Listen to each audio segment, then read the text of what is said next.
E ele pegou a minha mão e, sem muita demora, colocou dentro de sua calça, me pedindo silêncio, com tanta força que, quando fui gritar de dor, ele me sufocou. Achei meu príncipe encantado. Quando viramos de costa, Neguinho disparou 3 tiros.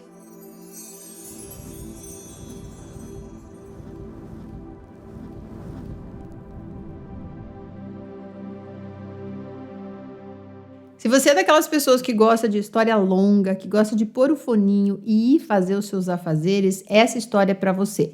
Se você é aquela pessoa que tá de férias, não tá fazendo nada da vida, faz uma pipoca, depois volta aqui, dá play nesse vídeo, porque você vai amar essa história. Eu não sei se você vai amar a história, mas ela é longa, tá? Então vamos lá, eu vou ler com vocês. Não li ainda a história, então também não posso dizer se você vai amar, porque nem eu sei se eu vou amar essa história. Mas vamos lá, gente, vamos lá. Olá, Silvana, tudo bem? Adoro seus vídeos e assisto muito deles. Criei coragem e vou contar minha história. Venho de uma família numerosa, éramos em 12 irmãos, 6 homens e 6 mulheres. Não éramos uma família feliz. Apesar da casa estar sempre cheia, minha mãe, uma mulher guerreira, passou muitos perrengues nas mãos do meu pai, que era um homem agressivo, bebia muito, porém era trabalhador e nunca deixava faltar nada para nós. No entanto, minha mãe, coitada, vivia apanhando dele por qualquer motivo, seja por uma comida que ele gostava ou por uma meia que ele tinha dificuldade de tirar do próprio pé quando chegava bêbado. E achava que minha mãe tinha culpa por ele ser um troglodita que não tirava a própria meia. Mas enfim, foram anos a fio e minha mãe aguentando tudo aquilo para nos proteger. Foram muitas traições da parte dele e algumas cheguei a presenciar quando tinha uma idade aproximada de 8, 9 anos.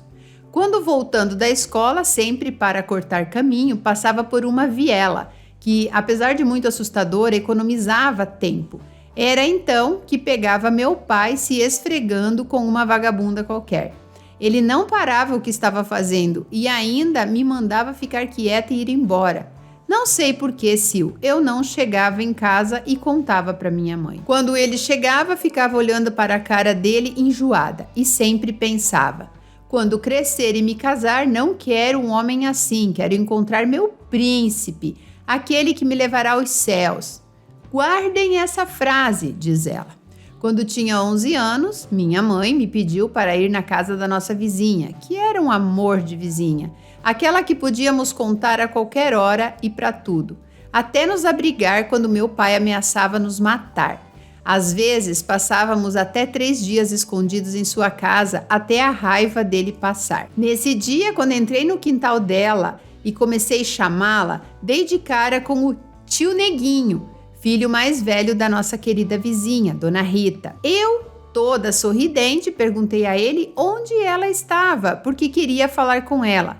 Ele prontamente me levou até um quartinho dos fundos onde Dona Rita costumava guardar retalhos, sobras de costuras que ela fazia em casa. Nesse quartinho, ela separava sacos de retalhos preparados para cortes. Então, como já estava acostumada a entrar neste quarto e muitas vezes eu e meus irmãos ajudávamos a separar os tecidos, ficávamos lá a tarde toda, de um sábado qualquer, separando e guardando. Devíamos isso a ela por sempre nos ajudar. Quando toda feliz, então entrei no quartinho, notei que ela não estava lá. Então, quando me voltei para a porta, tio Neguinho estava parado em frente à porta, já fechando a mesma. E eu, sem maldade alguma, sorri e disse: "Vamos embora, tio, ela não está aqui." E fui de encontro a ele para sair. E ele pegou a minha mão e, sem muita demora, colocou dentro de sua calça, me fazendo acariciar seu membro. Me assustei, pois eu não entendia o que estava acontecendo. Ele olhou para baixo e segurou meu queixo e disse que era para eu ver como ele gostava de mim. Então ele me pegou no colo e enfiou a mão dentro da minha calcinha e introduziu seu dedo. Não sei explicar qual foi minha reação. Ele, a todo momento, me dizia para não ficar tensa, porque ele só estava me demonstrando carinho, mas que eu não podia falar para ninguém, porque teriam inveja de mim, porque sou muito querida. Ele me colocou no chão e fez com que eu beijasse seu membro. Não sabia por que ele me pedia para fazer aquilo, mas obedeci. Quando ele terminou de fazer o que quis comigo, me deu um beijo na boca e pediu segredo. Saí de lá correndo e quando olhei para trás, ele fez um gesto tipo colocando o dedo na boca, me pedindo silêncio. Shhh. Confesso que nessa noite nem dormi direito pensando no que aconteceu. Era um misto de nojo com excitação e foi nesse dia que descobri meu corpo. A sensação foi extasiante. Passou mais ou menos uma semana, estava no quintal brincando de casinha com minha melhor amiga, quando ele apareceu no muro e me chamou dizendo que Dona Rita queria que eu pegasse algo para entregar à minha mãe. Não queria ir, mas minha amiga me convenceu a ir logo para voltarmos a brincar. Então fui correndo até com minha boneca na mão. Assim que entrei no quintal, ele já me pegou no colo e me levou direto para o quartinho. Ele me deitou em cima daqueles sacos e colocou a mão novamente dentro da minha roupa. Tentei sair, mas ele me forçou a ficar ali. Foi o pior dia da minha vida. Ele se despiu e concluiu o ato com tanta força que quando fui gritar de dor, ele me sufocou.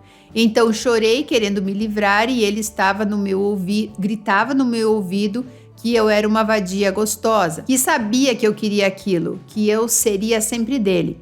Quando ele terminou de me violentar, pegou uns pedaços de retalho, abriu minhas pernas e começou a me limpar. E me dizia o tempo todo que não era para contar para ninguém. Enquanto ele me limpava, só o que pensava era fugir dali. Quando voltei para casa, minha amiga me perguntou por que demorei, e ela nem ao menos percebeu minha cara de choro. Falei que não queria mais brincar porque estava com dor de cabeça, mas na verdade estava toda dolorida. Entrei em casa meio escondida, estava com minhas roupas íntimas todas meladas grudando em mim. Corri para o banheiro e tomei um banho. Mal conseguia me tocar de tanta dor. E, à noite, tive pesadelos. Acordei e fui a caminho da sala, quando escutei a televisão ligada. Era meu pai assistindo um programa chamado Sala Especial. Tinha algumas cenas bem picantes, por isso passava de madrugada. Fiquei observando de longe. Algumas cenas me fizeram lembrar do ocorrido. Entrei em choque e foi quando percebi que aquilo que havia me acontecido não era uma coisa legal e tremi de medo, imaginando o que poderia acontecer comigo. Entrei quase em depressão, mas naquela época isso não passava de frescura e comecei a ficar reprimida. Não queria sair de casa, às vezes chorava sozinha, sem ninguém por perto. Pensei em tirar minha própria vida várias vezes, mas sempre que pensava nisso, algo dentro da minha cabeça dizia para não fazer aquilo. Anos se passaram, completei 16 anos e o tal do tio Negrinho sumiu. Nunca mais o vi e também nunca mais pisei na casa da Dona Rita. Só a cumprimentava quando ela estava no portão conversando com minha mãe. Porém, ninguém nunca achou estranho eu não querer mais ir lá. Enfim, com 16 anos, conheci um garoto lindo que havia se mudado para o bairro recentemente. Para ir à escola, passava na frente da casa dele. E um dia ele me chamou para perguntar se a escola era legal. A partir daí, criamos uma amizade muito bonita. Sempre estávamos juntos. As meninas se aproximavam de mim para saber dele. E nessa época, eu estava super apaixonada por ele, mas não demonstrava. Morria de ciúmes quando as meninas perguntavam qualquer coisa sobre ele para mim. Ai, queria morrer. Mas um dia ele me perguntou por que nos tornamos amigos e não namorados. Eu dei risada e disse: Márcio, por que não sou o tipo de menina? Sou negra e feia. As meninas que se interessam por você são lindas, branquinhas e têm os cabelos lindos. Já eu sou a feia e não atraente. Ele riu muito e me chamou de boba e disse que eu seria perfeita para ele. Confesso que fiquei atordoada com a revelação, mas me contive na empolgação. Não queria estragar uma amizade que era perfeita. Não tocamos mais no assunto. Lembra da minha amiga que brincava comigo naquele dia horroroso? Pois bem, ela tinha se mudado para um outro município, não muito longe, mas não mantínhamos contato. E para minha surpresa, ela e a família haviam voltado para o bairro. Ela estava muito mudada, estava linda, uma outra pessoa. Fiquei muito feliz em revê-la. Fofocamos muito, contei todas as novidades. E quando ela estava para ir embora, chega Márcio. Já percebi que minha amiga olhou para ele interessada. Os apresentei e ele foi gentil, mas não deu muita bola para ela. Queria que eu fosse com ele na quadra. Eu topei na hora e a Jo se convidou para ir junto. Antes mesmo de eu responder, ele falou que queria estar sozinho comigo, porque tinha um segredo para me contar. No fundo, fiquei feliz por ela não ir, porque achei que se ela fosse, eu perderia a atenção dele. Chegamos na quadra e sentamos na arquibancada e começamos a conversar. E eu, curiosa, querendo saber qual era o segredo. Na minha cabeça, achava que ele ia me pedir para que eu arrumasse, termo que usávamos na época era para ficar com alguém, que eu arrumasse a minha amiga para ele. Daí ele me falou que estava com vontade de me dar um beijo, lembrando que até então nunca havia ficado com ninguém. Não sei precisar a sensação que tive nesse momento. Parecia melodia, aquelas palavras. Confesso que fiquei em choque, mas feliz. Aceitei e ele me beijou. Foi mágico, fiquei mais apaixonada e ficamos horas nos beijando, até ele começar a me acariciar, a passar a mão pelo meu corpo. Fiquei apreensiva quando ele colocou a mão dentro da minha calcinha. Pulei para trás, ele ficou sem entender, chorei lembrando do dia que aconteceu no quartinho e ele me fez várias perguntas, mas eu só queria ir embora. Fomos e no outro dia ele passou em casa para irmos à escola e quando estava saindo no portão, a Jo chegou para irmos juntas. Fomos os três e no caminho o silêncio era ensurdecedor. Ela notou que algo não estava bem. Ela perguntou e não quis tocar no assunto. Ele ficou preocupado comigo, então, quando voltamos da escola, já era noitinha porque estudávamos à tarde, ele insistiu para que eu contasse o que havia acontecido. Pensei muito, mas o fiz jurar que não contaria a ninguém. Contei tudo a ele, como tinha acontecido. Ele foi solidário à minha dor e jurou que ninguém mais iria me machucar. Começamos a namorar sério, com pedido aos meus pais e tudo. Passaram-se 2 anos e nós estávamos felizes. Ele, aos poucos, me fez ir perdendo o medo de me entregar. Nossa primeira noite de amor foi maravilhosa, mas nem tudo eram flores na minha vida. Escutava muitas piadas, até mesmo de irmãos e familiares, que eu havia feito macumba para fazer ele se apaixonar por mim. Eu sempre fui muito religiosa, fazia parte da mocidade da Igreja Católica do meu bairro. Acompanhava as missas todos os domingos. Lia muito a Bíblia nas minhas aflições. Isso me acalmava. Muitas vezes perguntavam para ele o que ele tinha visto em mim. E todas as vezes ele respondia que eu era incrível, que me amava demais e eu também amava esse homem. Mas, para toda desgraça, pouca para mim, chegou o fatídico dia em que o tio Neguinho voltou ao bairro. Quando o ouvi, gelei. Meu coração quase saiu pela boca. Estava eu com meus 19 anos e ele estava com seus 30. Ele se aproximou de mim e disse que eu estava muito gostosa e que não tinha me esquecido. Queria correr dali, mas paralisei. Me veio toda a cena na cabeça. Não conseguia sequer chorar. Márcio chegou e me deu um beijo. Fiquei sem reação. Ele o cumprimentou como se já se conhecessem há muito tempo. Confesso que não dei bola para isso. Só peguei na mão do Márcio e puxei ele para entrarmos em casa.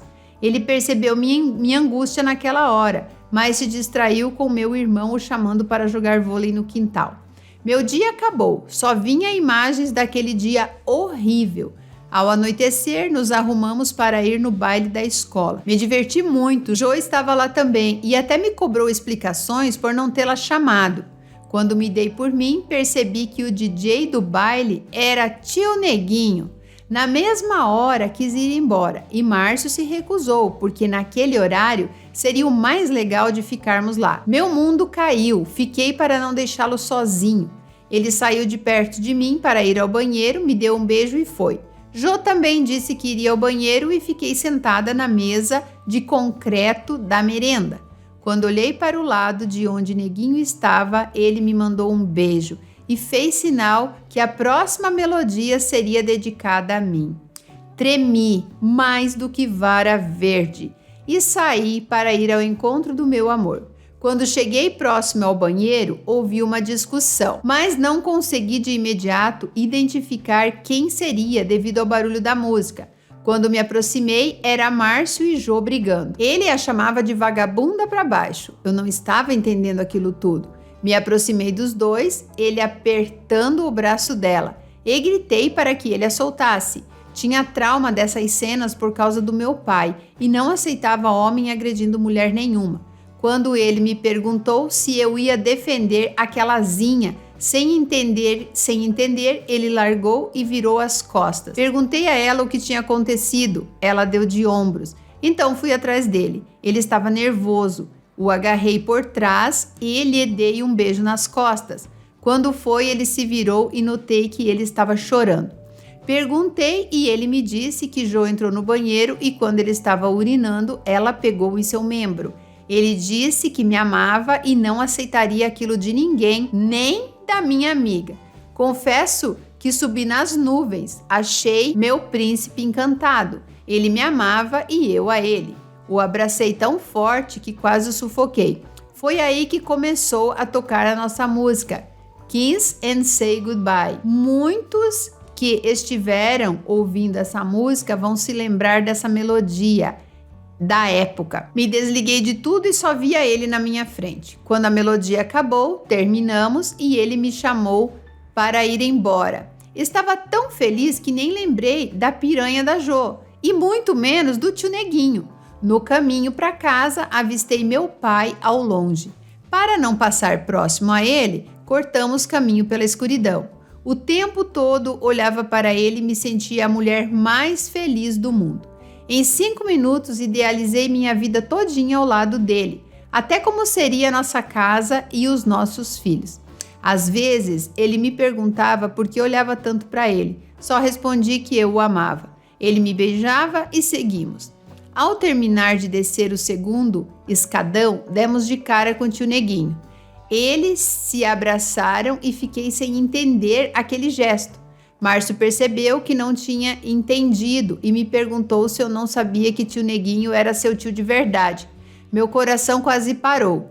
Então eles riram e tio Neguinho falou para ele que gostava muito de mim. E ele respondeu que eu era o amorzinho dele. Nessa hora, o semblante do tio Neguinho mudou e falou que ele sim me amava e não ele.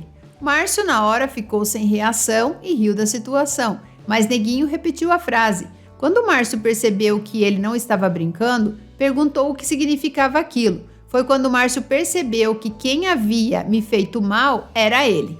Márcio o empurrou e o chamou de desgraçado e tudo mais. Então, eu o puxei para irmos embora e Márcio gritava que não ficaria assim. Quando viramos de costa, Neguinho disparou 3 tiros em Márcio. Ele caiu e também fui atingida 2 vezes. Um tiro pegou no meu ombro e o outro na minha barriga. Comecei a gritar e Neguinho saiu correndo. Minha última lembrança foi ver uma luz se acender e um homem gritando por socorro. Acordei no hospital 3 dias depois. Já acordei chamando o Márcio. Não tinha ninguém no quarto daquele hospital. Veio uma enfermeira me acalmar, como se ela conhecesse o Márcio. A todo tempo perguntei a ela sobre ele, mas ela não fazia ideia de quem eu estava falando. Minha mãe entrou com meu tio no quarto e meu tio me abraçou. Nesse abraço percebi que havia perdido meu grande amor para sempre. Pior ano da minha vida. A partir desse dia entrei em depressão, queria morrer e encontrar com meu príncipe. Foram dias e meses muito dolorosos, só queria estar com ele. Acabei me esquecendo completamente de quem tinha me causado tanta tristeza. A todo tempo me perguntavam quem tinha feito aquilo com a gente, mas acho que meu trauma foi tão grande que apaguei totalmente da minha mente quem foi. Todos os meses que voltava à delegacia, só conseguia me lembrar dos tiros, mas não conseguia me lembrar de quem havia disparado. E você acredita que chegaram a cogitar que eu tinha sido cúmplice ou mandante? Saí de lá revoltada mais ainda. Chegava em casa, me deitava e tentava me lembrar do ocorrido. Muitas vezes tentei tirar minha vida e por isso era vigiada praticamente 24 horas por dia. Meu pai, aquele sujeito agressivo sem caráter, foi um pai muito cuidadoso. nessa fase da minha vida. Notei que ele tinha parado de bater na minha mãe e muitas vezes pensei, há males que vêm para o bem. Um dia fui à missa de 1 ano da morte do Márcio e elevei meu pensamento a Deus, o questionando por que ele tinha permitido que me tirassem meu príncipe, por que ele não gostava de mim, por que eu não era digna da felicidade, por quê, e chorando muito, vi um rapaz que também chorava olhando para mim. Tentei enxugar as lágrimas, mas elas rolavam mais e mais. Esse rapaz se aproximou e lamentou a minha perda. Agradeci e fiz o mesmo. Quando consegui me acalmar um pouco, ele me perguntou quem eu havia perdido. Disse a ele, mas não perguntei sobre a sua perda. Mesmo assim, ele falou que tinha perdido sua mãezinha. Nesse momento, nos consolamos. Quando eu ia me levantar, ele perguntou se eu morava por ali. Disse que era pertinho. Ele perguntou se eu costumava ir à igreja. Disse que sim. E ele falou, nos vemos na próxima missa. Nos despedimos e fui embora. Quando cheguei em casa, minha mãe me perguntou se eu estava bem e disse que tinha uma pessoa que queria me ver. Quando entrei na sala, vi Dona Rita. Corri e a abracei bem forte. Quando ela me deu um beijo na testa, parecia que tinha levado uma martelada e caí desmaiada. Quando acordei, vi todos ao meu redor. Foi aí que lembrei quem tinha causado tanto mal. Gritei, chorei, minha cabeça parecia que ia explodir. Foi quando chamei a polícia e relataram que eu tinha me lembrado. Dona Rita me implorava perdão pelo que o filho dela havia feito. Eu só a abraçava e só conseguia sentir gratidão por ela. Voltei à delegacia e consegui relatar tudo o que aconteceu naquele dia. Expediram mandado de busca para Neguinho. Porém, Dona Rita foi interrogada, mas ela não fazia ideia de onde ele estava. Depois de muita insistência, viram que realmente ela não sabia do paradeiro dele. Passei muito tempo com medo, mas aos poucos comecei a retomar minha vida. Tinha me esquecido totalmente de ir às missas. Um dia de domingo chuvoso, fui à igreja e chegando lá vi o rapaz que tinha conhecido no aniversário de 1 ano da partida cruel do meu grande amor. Nem sabia o nome dele, mas também não fazia diferença, pois não me interessava. Os meses foram passando e criei uma amizade com Alexandre. Depois do Márcio, não me envolvi com mais ninguém. Porém, todos diziam que já era hora de eu me refazer. Mas só queria mesmo era trabalhar e terminar meus estudos. Mas quando vi, já estava olhando o Alexandre com outros olhos, mas não queria aceitar. Um dia, minha família combinou de alugar um ônibus para ir a uma outra cidade, na casa da minha tia, da tia do meu pai, que estava completando 50 anos, e a festa seria em uma chácara alugada.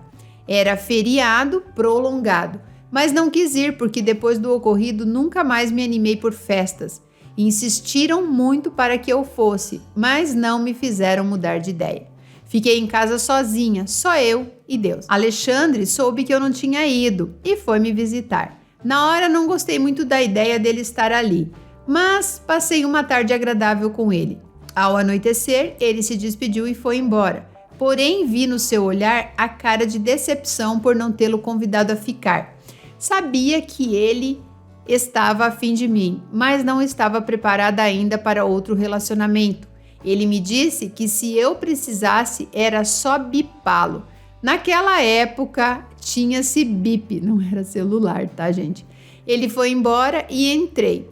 Quando foi de madrugada, recebi um bip do Alexandre dizendo que não estava conseguindo dormir porque estava pensando em mim e que se eu deixasse ele iria ficar comigo. Não respondi nem que sim nem que não. Então comecei a procurar nele motivos para me aproximar dele. Comecei a lembrar de pequenos gestos dele que me alegravam. Foi aí que escutei alguém batendo na porta. Levantei com um sorriso no rosto, pensando realmente que ele gostava de mim e veio me ver a essa hora. Quando abri a porta, meu choque foi enorme. Vi ali na minha frente o Neguinho. Paralisei. Não consegui nem gritar. Ele já veio tampando a minha boca, bateu a porta e me derrubou no chão. Senti o sangue escorrer na minha cabeça. Em momento algum consegui gritar. Ele me batia e ao mesmo tempo me possuía. Quando ele me virou de costas, senti uma dor horrível. Foi aí que gritei de desespero. Ele me batia tanto, me xingava e me culpava e dizia que a vida dele tinha acabado por minha causa. A polícia vivia à sua procura. Nessa hora, eu só pensava em Deus e pedia com toda a minha alma para que ele me fizesse morrer naquele momento. Enquanto eu era violentada e machucada, pedia a Deus para me libertar. Minha fé foi tão grande que, ao mesmo tempo em que Alexandre chegava à porta, uma viatura da rota ia passando. Parece que senti Alexandre chegando, gritando seu nome. Ele abriu a porta, mesmo sem saber que estava apenas fechada. Quando o neguinho olhou para ele, apontou a arma e disparou. Nesse momento apaguei. A polícia que estava passando entrou. Neguinho foi morto dentro da minha casa, no meio da minha sala.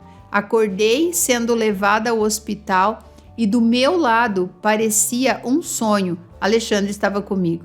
Achei que estivesse vendo fantasma, porque na minha cabeça ele tinha matado Alexandre também. Neguinho me machucou tanto que hoje não tenho movimento na clavícula do lado esquerdo. Fiquei com uma cicatriz enorme do lado esquerdo do rosto e quase perdi a visão. Esse acontecimento foi visto por muitas pessoas, porque chegou a ser notícia no programa do Gil Gomes. Desculpe, Sil, pela longa história. Me casei com Alexandre, que é o meu porto seguro, mas não chegou a ser meu príncipe, meu amor.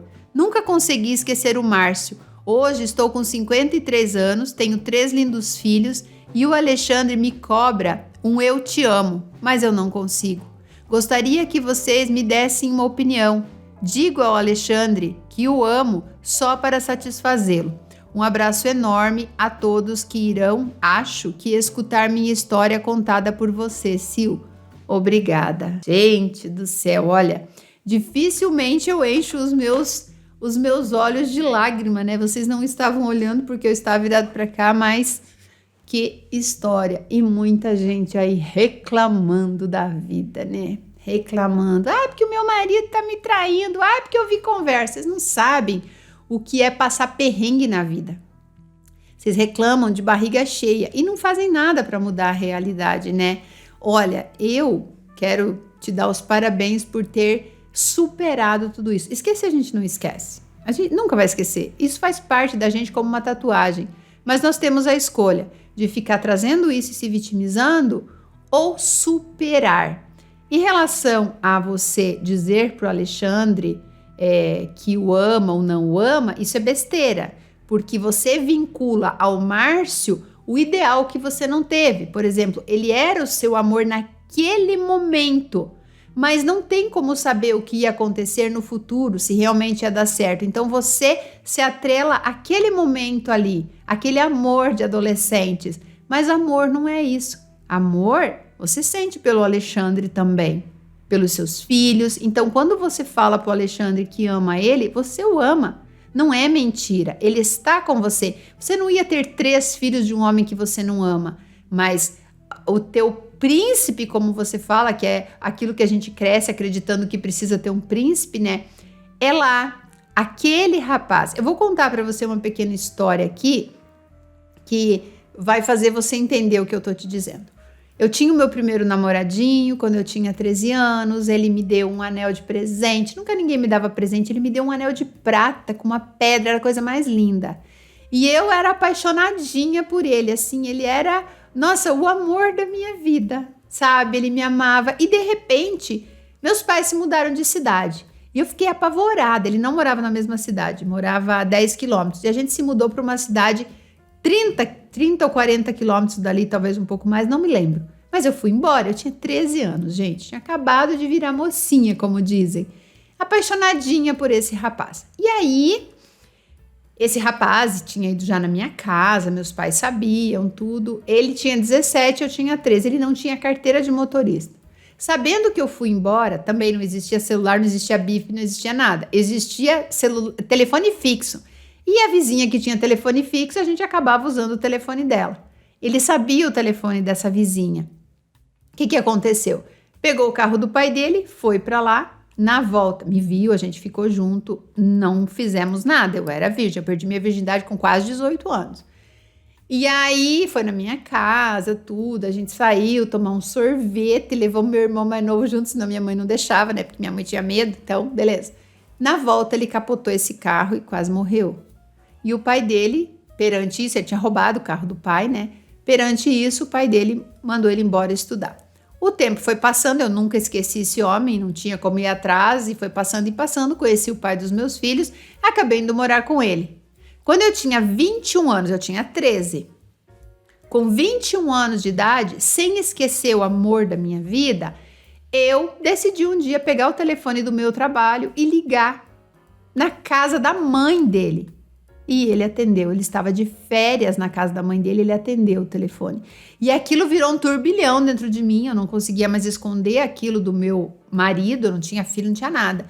E eu cheguei um dia e falei, olha, aconteceu isso, eu não consigo esconder, eu não consigo esquecer, eu preciso encontrar com ele. Eu não vou conseguir seguir em frente com você sem encerrar isso lá atrás. E aí ele falou assim, é isso que você quer? Eu falei, eu preciso disso. E vocês sabem que, acho que por conta disso, eu nunca consegui viver uma grande paixão, um grande amor com o pai dos meus filhos, sabe? Porque eu ficava ligada lá, igual você, mesma coisa. Eu também tive meus 2 filhos, mas aquela coisa. Só que nesse caso, ele estava vivo. E eu voltei. E o pai dos meus filhos me ajudou. Eu não sei como vocês julgam isso, eu acho que isso foi incrível da parte dele. Ele falou, ok, então você vai lá encontrar com ele. Se você achar que ele é o amor da sua vida, você fique por lá, que eu mando entregar suas coisas na casa da sua mãe. Se você chegar lá e quebrar a cara, você volta e vai esquecer isso. E foi o que aconteceu. Eu cheguei lá e falei, não é mais a mesma pessoa. Eu nem lembrava direito da pessoa. Eu lembrava só da sensação que eu tinha ali, daquele primeiro beijo, daquele amor, daquele afago, daquele ideal. Quando eu cheguei lá, a pessoa era outra pessoa. Ela tinha tido as vivências dela, era outra pessoa. Haviam se passado 8 anos. E aí eu voltei e falei pro pai dos meus filhos, eu falei, olha, não é nada do que estava na minha cabeça, não era nada daquilo. Eu amadureci, ele amadureceu, e foi isso, só que você não vai poder tirar a prova. Então você continua alimentando o ideal. Mas depois disso, eu amei outras pessoas, homem, mulher, né? Me apaixonei de novo, conheci novos homens e percebi que aquilo lá era só uma fantasia. Você não vai poder fazer isso. Então, minha filha, olhe bem nos olhos do seu marido e fale o quanto você o ama e quanto você é grata por ele estar com você, por ele não ter morrido também. Eu acho que o que está faltando aqui um pouquinho para você, apesar de tudo que você passou, é nesse momento, já que você me escreveu, é praticar a gratidão. Gratidão por estar viva, gratidão pelo universo ter levado aquele homem, gratidão por, apesar de tudo, apesar de você ter perdido o seu amor, você ter continuado a tua jornada e ter a possibilidade de ter colocado no mundo 3 vidas que você está cuidando. Então, o dia que você desencarnar, quem sabe o Márcio vai estar te esperando ou não, porque são as nossas experiências. A gente casa com uma pessoa achando que vai ser para sempre, daqui a pouco essa pessoa está nos traindo. E a gente não pode se apegar àquele ideal. O que falta para você aqui é aceitar. Aceita o que aconteceu, segue sua vida e seja grata. A gratidão é tudo nesse mundo. E vocês? Deixem aqui os comentários de vocês. Eu falei que essa história era longa e é incrível. E parabéns mais uma vez pela superação, porque superar é diferente de esquecer.